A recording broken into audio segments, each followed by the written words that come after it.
दोस्तों, एक मौलवी साहब जो काफी उम्रदराज हो चुके थे, अपनी टूटी फूटी झोपड़ी में चारपाई पर बैठकर आराम कर रहे थे।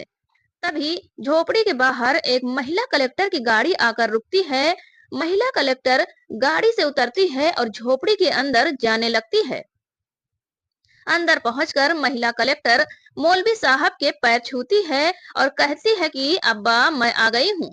इस बात को सुनकर मौलवी साहब थोड़ा असमंजस में पड़ जाते हैं और उसे पूछने लगते हैं कि बेटी, तुम कौन हो और मुझे अब्बा क्यों पुकार रही हो। तो महिला कलेक्टर उनसे कहने लगती है कि अब्बा, आप मुझे भूल गए। मैं सुहानी वर्मा हूँ। मैं कलेक्टर बन चुकी हूँ। इस नाम को जैसे ही मौलवी साहब सुनते हैं तो उनकी आंखों में आंसू आ जाते हैं और वो रोते हुए उस लड़की को गले से लगा लेते हैं। दोस्तों, कौन थी वो महिला कलेक्टर और क्या कनेक्शन था उनका मौलवी साहब से? पूरी कहानी की सच्चाई जानेंगे आगे इस वीडियो में। लेकिन वीडियो में आगे बढ़ने से पहले आप सभी से विनम्रता से निवेदन करती हूँ कि आप वीडियो को एक लाइक कर दीजिए और हमारे यूट्यूब चैनल को भी सब्सक्राइब कर लीजिए। दोस्तों, बिहार के एक छोटे से गांव में पति पत्नी रहा करते थे।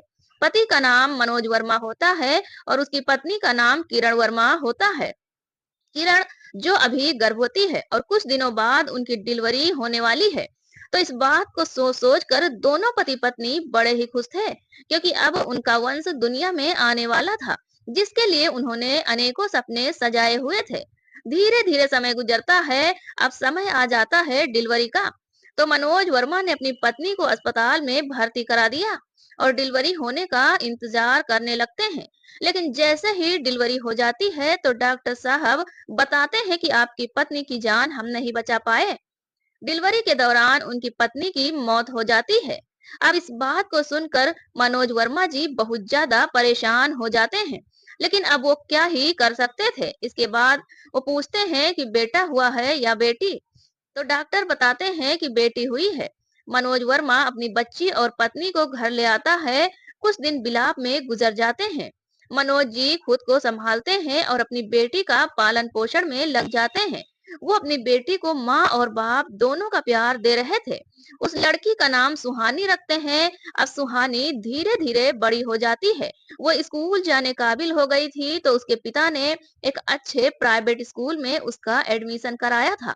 समय ऐसे ही गुजरता गया। अब सुहानी 10वीं क्लास में आ गई थी। फिर 10वीं क्लास के एग्जाम देती है तो सुहानी पढ़ने लिखने में बहुत होशियार थी और उसके पिता को इस बात की बहुत खुशी होती थी कि उनकी बेटी पढ़ने लिखने में बहुत ज्यादा तेज है। वो अपनी बेटी का और भी ज्यादा हौसला बढ़ाया करते थे।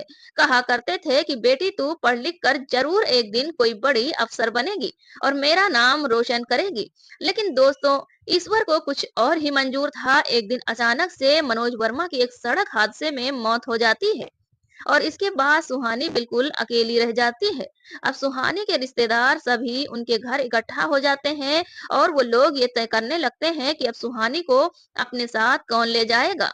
तभी वहां पर सुहानी की बुआ आती है और वो उन लोगों से कहने लगती है कि कोई बात नहीं, सुहानी को वो अपने पास रखेंगी और मैं इसे अपनी बेटी से ज्यादा प्यार दूंगी।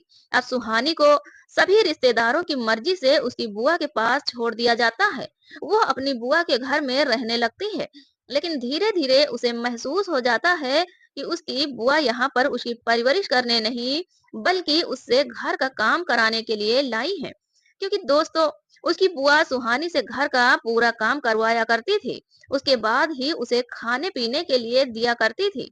लेकिन फिर भी सुहानी सभी चीजों को सहन करते हुए वहीं पर बनी रहती है और सोचती है कि कोई बात नहीं, अब मेरे माता पिता नहीं है तो यही ठीक है। कम से कम यहाँ पर खाने के लिए तो मिल रहा है। इसके बाद एक दिन उसे पता चलता है कि जो उसने 10वीं क्लास के पेपर दिए थे उन पेपरों का रिजल्ट आ गया है। अब सुहानी जैसे ही अपना रिजल्ट देखती है तो उसे पता चलता है कि उसने पूरे जिले में टॉप किया है। अब वो अपनी बुआ के पास जाती है और उन्हें बताती है कि बुआ, मैंने 10वीं क्लास में पूरे जिले में टॉप किया है, तो आप प्लीज मेरी आगे की पढ़ाई को शुरू करा दीजिए। मेरा किसी अच्छे से स्कूल में एडमिशन करा दीजिए। मैं आगे पढ़ना चाहती हूँ। मैं पढ़ लिख कर किसी मुकाम को हासिल करना चाहती हूँ, क्योंकि मेरे पापा का ये सपना था। वो बार-बार मुझसे कहते थे कि तू पढ़ लिख कर किसी अच्छी पोस्ट को हासिल करेगी। अब इस बात को सुनने के बाद उसकी बुआ गुस्सा हो जाती हैं। कहने लगती हैं कि अगर तू पढ़ने लिखने के लिए जाएगी तो घर का काम कौन करेगा। सुहानी अपनी बुआ को मनाने की कोशिश करती है, लेकिन उसकी बुआ उसे साफ साफ मना कर देती हैं और कहती हैं कि तुझे इस घर के अंदर ऐसे ही रहना पड़ेगा। इसके बाद सुहानी अपने आप को एक कमरे में बंद कर लेती है और फूट फूट कर रोने लगती है।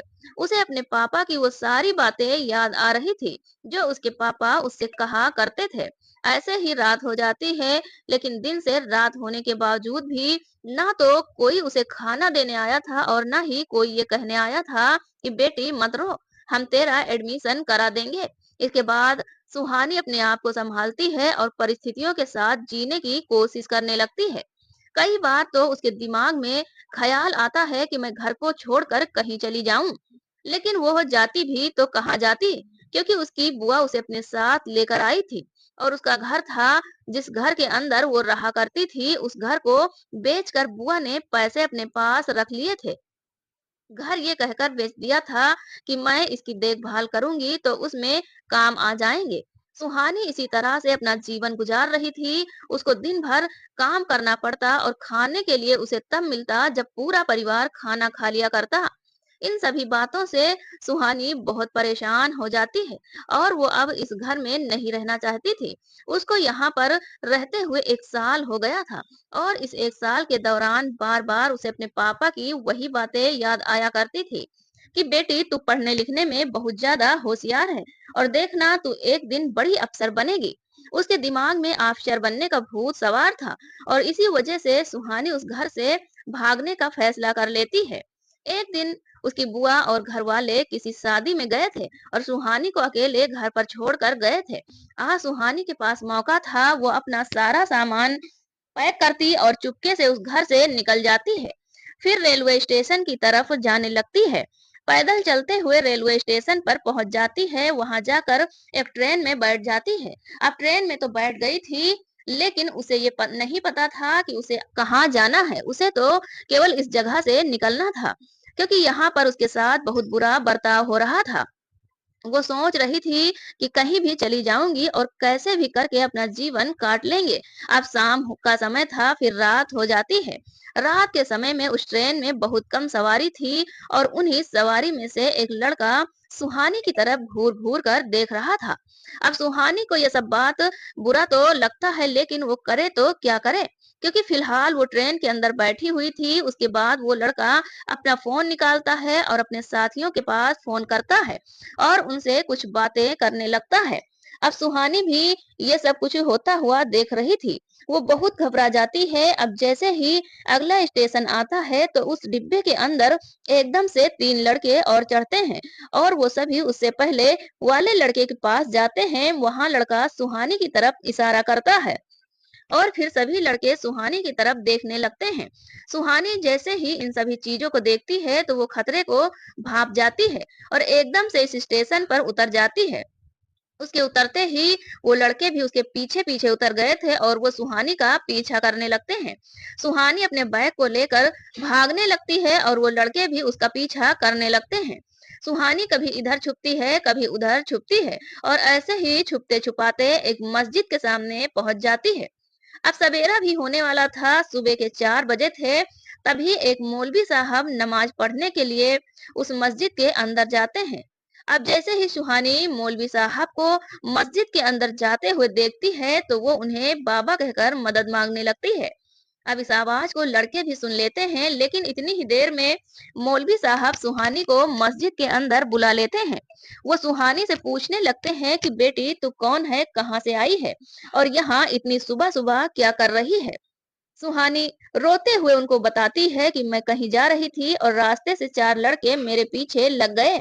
मौलवी साहब को बताती है कि वो लड़के बाहर खड़े हुए हैं। तो मौलवी साहब मस्जिद से बाहर निकलते हैं और उन लड़कों को धमका कर भगा देते हैं। वो लड़के भी समझते हैं कि लड़की मस्जिद के अंदर जा चुकी है और हो सकता है कि मस्जिद के अंदर और भी व्यक्ति हों। इसी वजह से वो डर कर वहां से चले जाते हैं। अब मौलवी साहब सुहानी को आराम से बैठने के लिए बोलते हैं और वो बहुत ज़्यादा डरी हुई थी। फिर उससे पूछते हैं कि बेटी तू कौन है? कहाँ से आई है और तुझे कहाँ पर जाना है? अब सुहानी अपनी पूरी कहानी मौलवी साहब को बता देती है। अपनी कहानी सुनाने के बाद उसकी आंखों से आंसू निकलने लगते हैं और वो जोर-जोर से रोने लगती है। मौलवी साहब उसको सहारा देते हैं और दिलासा देते हुए कहते हैं कि बेटी जिसका कोई नहीं होता उसका रब होता है। अब तू किसी भी बात की चिंता मत कर। तुझे आगे जिंदगी में क्या करना है तो मुझसे बता। वो कहती है कि बाबा मुझे पढ़ लिख कर किसी बड़ी पोस्ट को हासिल करना है। तो पूछते हैं कि तू कहाँ जाना चाहती है? तो सुहानी कहती है कि बाबा अभी तो कोई मंजिल नहीं है, लेकिन मुझे पढ़ाई करनी है, ये तो तय है। मौलवी साहब कहते हैं कि बेटी अब तू जवान हो रही है और तेरे साथ जो भी अभी हुआ है ऐसा बार बार हो सकता है, तो तुझे किसी घर की जरूरत है। तू ऐसा कर, इतने दिन हमारे घर रह सकती है। मेरी बीवी और मैं हम दोनों ही रहते हैं, हमारे कोई औलाद भी नहीं है। फिलहाल तो अपनी यहाँ की पढ़ाई करना और आगे की पढ़ाई करने के लिए अच्छे शहर चली जाना। अब सुहानी मौलवी साहब के घर में रहने लगती है। मौलवी साहब की उम्र 50 साल थी। उनकी बीबी सुहानी का ख्याल अच्छी तरह से रखा करती थी। वो लोग इसका एक स्कूल में एडमिशन भी कराते हैं और वहां से उसकी आगे की पढ़ाई कराते हैं। सुहानी की परवरिश और सम्मान अपनी बेटी की तरह करते हैं और धीरे धीरे ऐसे ही 2 साल बीत जाते हैं और 2 साल में सुहानी ने अपने स्कूल की एजुकेशन को कंप्लीट कर लिया था। और जैसे ही सुहानी के 12वीं कक्षा का रिजल्ट आता है तो सभी गांव वाले इस बात को देखकर बड़े हैरान हो जाते हैं कि इस लड़की ने 12वीं कक्षा को बड़े अच्छे नंबरों से पास किया है। सुहानी को भी इस बात की बड़ी खुशी होती है और वो मौलवी साहब के साथ इस खुशी को साझा करती है और उन्हें बताती है कि अब्बा वो मैंने बहुत अच्छे अंकों से 12वीं कक्षा को पास किया है। तो उसके अब्बा उसे पूछने लगते हैं कि बेटी आगे क्या करने का इरादा है? तो वो कहती है कि अब्बा आगे की पढ़ाई करने के लिए मुझे शहर जाना है। तो मौलवी साहब उसके शहर जाने का इंतजाम करते हैं, थोड़े बहुत पैसे भी उसको देते हैं और कहते हैं कि बेटी अगर और पैसे चाहिए होंगे तो मुझे बता देना, मैं तेरे पास पैसे भेज दिया करूंगा। इसके बाद सुहानी उनका आशीर्वाद लेकर वहां से निकलकर एक बड़े शहर में पहुंच जाती है, जहां से वो अपने ग्रेजुएशन की पढ़ाई को करने लगती है। लेकिन सुहानी मौलवी साहब के ऊपर और बोझ नहीं बनना चाहती थी, क्योंकि मौलवी साहब जैसे तैसे करके अपनी बीबी के साथ अपनी जिंदगी को गुजार रहे थे और ऊपर से उनकी उम्र भी काफी हो चुकी थी, तो वो नहीं चाहते थे कि मौलवी साहब के ऊपर बोझ बने। तो इसी वजह से वो शहर में इधर उधर काम ढूंढने लगती है। काम ढूंढते ढूंढते वो एक बुजुर्ग व्यक्ति के होटल पर पहुंच जाती है और उस होटल के मालिक से काम के लिए पूछने लगती है। अब होटल का मालिक पहले उस लड़की की तरफ देखता है और उससे पूछता है कि बेटी तू क्या काम करेगी? तो बताती है कि बाबूजी मैं पढ़ी लिखी हूँ, आप जैसा चाहें वैसा काम मैं कर दूंगी। कोई भी काम हो वही चलेगा, लेकिन मुझे पढ़ने के लिए थोड़ा सा टाइम चाहिए होगा। उसके बाद होटल मालिक सुहानी के बारे में सुहानी से पूछने लगता है कि बेटी तू कौन है, कहाँ से आई है और किस वजह से तुझे काम चाहिए? क्या तेरे परिवार वाले तेरे साथ नहीं रहते क्या? इसके बाद होटल मालिक उसकी पढ़ाई लिखाई का खर्चा उठाते हैं और साथ ही साथ सुहानी होटल पर ही काम करने लगती है। धीरे धीरे समय बीतता है और समय के साथ साथ सुहानी अपनी ग्रेजुएशन कंप्लीट कर लेती है और जैसे ही सुहानी की ग्रेजुएशन कंप्लीट होती है तो उसके बाद होटल मालिक से कहने लगती है कि बाबूजी मुझे आगे की पढ़ाई करने के लिए दिल्ली जाना पड़ेगा। तो होटल मालिक उसे खुशी-खुशी दिल्ली भेज देता है और उसका पूरा खर्चा उठाने की जिम्मेदारी लेता है। वो सुहानी का खुद जाकर एक अच्छे से कोचिंग सेंटर में एडमिशन कराता है और उसके रहने खाने पीने का इंतजाम कर देता है। सुहानी मन लगाकर मेहनत करती है और मेहनत करने के साथ साथ धीरे धीरे कुछ समय बाद सुहानी जिला कलेक्टर बन जाती है और अब जैसे ही वो कलेक्टर बनती है तो ये खुशखबरी सबसे पहले वो होटल मालिक को देती है कि बाबूजी मैं जिला कलेक्टर बन गई हूँ। होटल मालिक इस बात को सुनकर बड़ा ही खुश होता है। इसके बाद सुहानी ट्रेनिंग के लिए चली जाती है और अपनी ट्रेनिंग कंप्लीट करने के बाद एक जगह पर उसकी पोस्टिंग हो जाती है। अब सुहानी के पास सरकारी गाड़ी थी, सरकारी घर था, उसे अब किसी बात की कोई परेशानी नहीं थी। इसके बाद जो होटल मालिक होता है वो कई दफा उसे मिलने के लिए भी जाता है।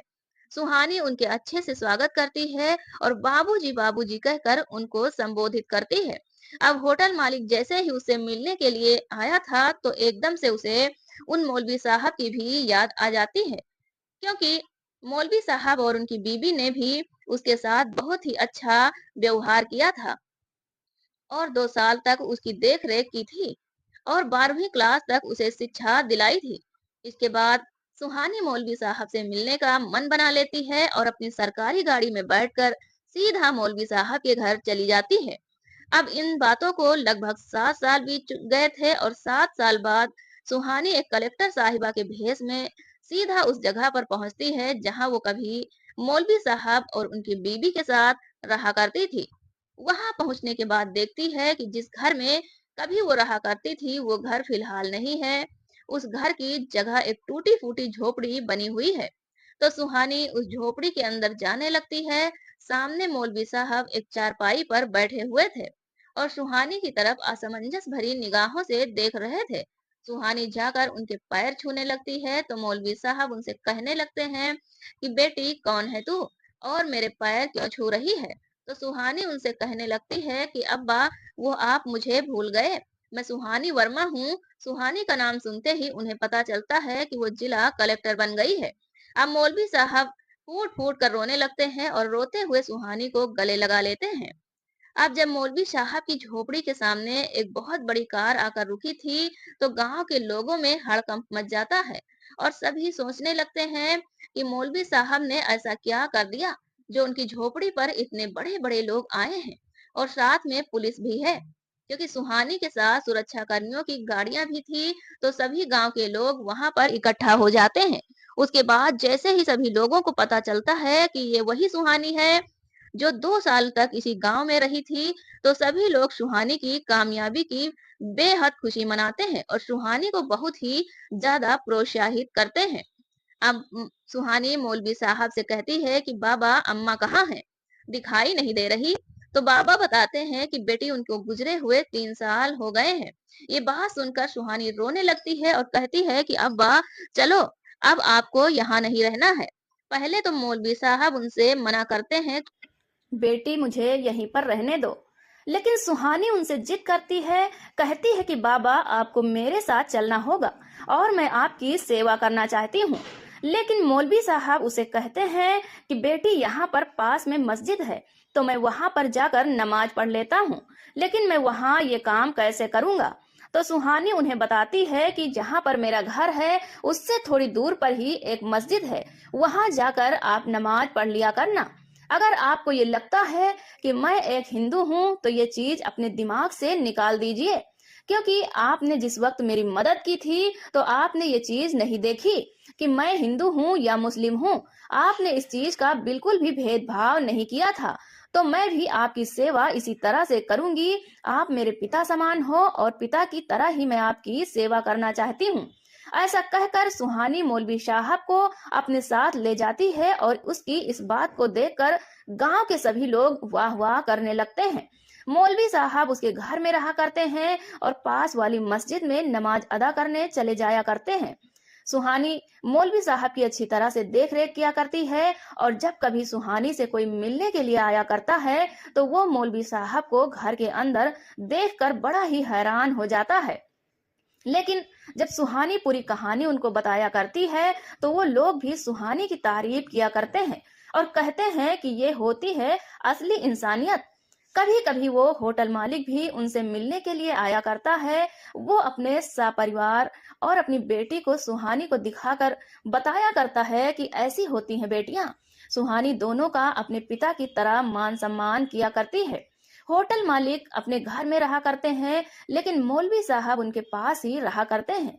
और कुछ दिनों बाद सुहानी ने अपने बराबर के रैंक वाले एक अधिकारी से शादी कर ली। शादी होने के बाद सुहानी ने अपने पति से साफ साफ कह दिया कि ये मेरे पिता हैं और अगर तुम्हें मेरे साथ रहना है तो तुम्हें उनकी सेवा भी करनी होगी।